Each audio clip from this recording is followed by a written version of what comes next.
All right, so you get it into these West Indian stores, and do you learn more about like shelving and that whole business from that point, or do you think that once you got into the big stores is when you really started learning? Yeah, when you got into the big stores, that's when you really started learning. Because I think with the West Indian stores, it was and the Chinese stores or the what we call the independent stores. We got a lot of learning in terms of people's feedback. So again, we started with the mango and coconut, and then every Jamaican we met was saying like, "Where's the rum and raisin?" So we thought, hey, we got to do rum and raisin, basically, right? Yeah. So we got feedback. We did rum and raisin. We actually market tested the guava as well, because then we brought rum and raisin out and guava, and then finally we brought out pineapple coconut. But yes, only when we got into the main stores that we really learned how to live in the big leagues, basically, and that was challenging in itself. When you're like looking to get into a big retail store, for like those entrepreneurs out there, what are like some 3 steps that they essentially need to take with your experience to, have a shot? Yeah, I would actually say there's one step. Keep knocking on the door, right? So, for us, that's what we've done. I mean, people are surprised when they hear that we actually did all the sales ourselves, our own team, including myself. With all of the chains, there's been no brokers in between and that sort of thing, right?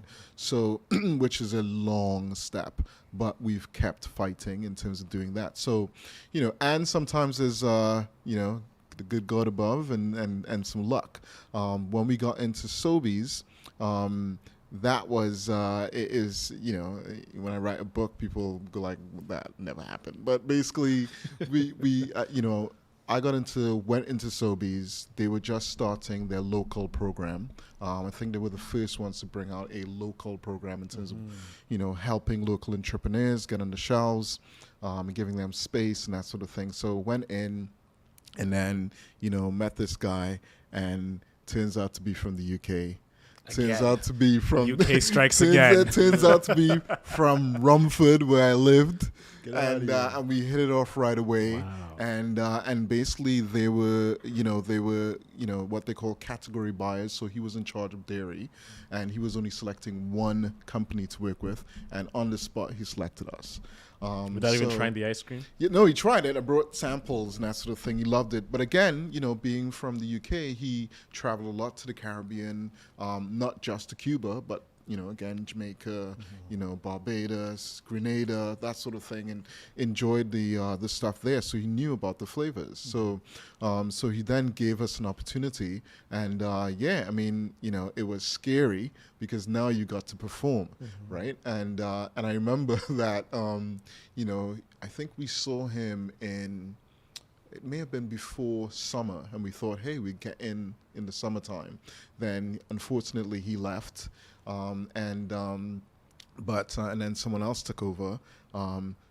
Funny enough, it turned out to be a Trini that took over, basically. Sounds like you're just having the best of luck everywhere you go. It's trying hard because it took us about 2 years to get into Sobeys, right? So we kept knocking on doors all the time, and buyers kept switching out, back and forth. So it was still tough getting in. But when we got in, he then put us on the shelves. I remember we rolled out, just before Christmas. So we're selling ice cream, when it's winter here, and rolling out a product in 5 stores. So they put us in 5 stores, and we did what we did. And again, because of the experience that we had at the independent stores, we knew exactly what to do. We went in there and just pushed demos like crazy. So, it did really well in the wintertime before Christmas. And then we took a bit of a break and then fully launched again in the springtime the next year. That's such a big gem that could go over a lot of people's heads, is doing local work. Going to the local markets and selling hand to hand. I heard a phrase that someone said where they were saying, I'm gonna let you say, because I think I know where you're going with this. guess what I'm gonna say. Do things that don't scale. Damn. I'm pissed. Yo, Yeah. So no, it was something Something it's along those very, lines. very, very, very, very similar. Is your first 100 sales have to be hand to hand. Really? First 100 sales. Hun- That's what Jeez. caught me off guard. Is there any truth to that in your opinion? You know, there's a bit of truth to it because I think that, you know, if you don't do it yourself as the entrepreneur, you don't know the market feedback. I mean, I remember when my aunt and I went out there and we started selling it, we got a lot of no's, right? I mean, and which was fine. I mean, we kept pursuing it, being persistent, and we got some yeses, which encouraged us to continue on. But then when we got in, then again, the demos, lots of people said, no, I don't want to try that, you know, and then other people tried it, liked it, bought it, right? So I think that having that one-to-one experience initially, you know, is really good. I mean, like right now, again, when, you know, probably over 1,000 stores and all that sort of thing, spent the last 2 years in the pandemic without any demos, right? So you just get the feedback in terms of it, you know, directly from people on Instagram or wherever it is like that, right? But if we didn't have that original, you know, like you said, 100 sales hand to hand, then we wouldn't have gotten the feedback Yeah. and known the potential of it as well, right? Yeah. So I want to like triple down on this process of getting to stores because I feel like it's where a lot of the community doesn't get that opportunity. A lot of people, you go to Kensington, we see the honey brands, we see the cannabis brands, but maybe that's gonna be a little tougher.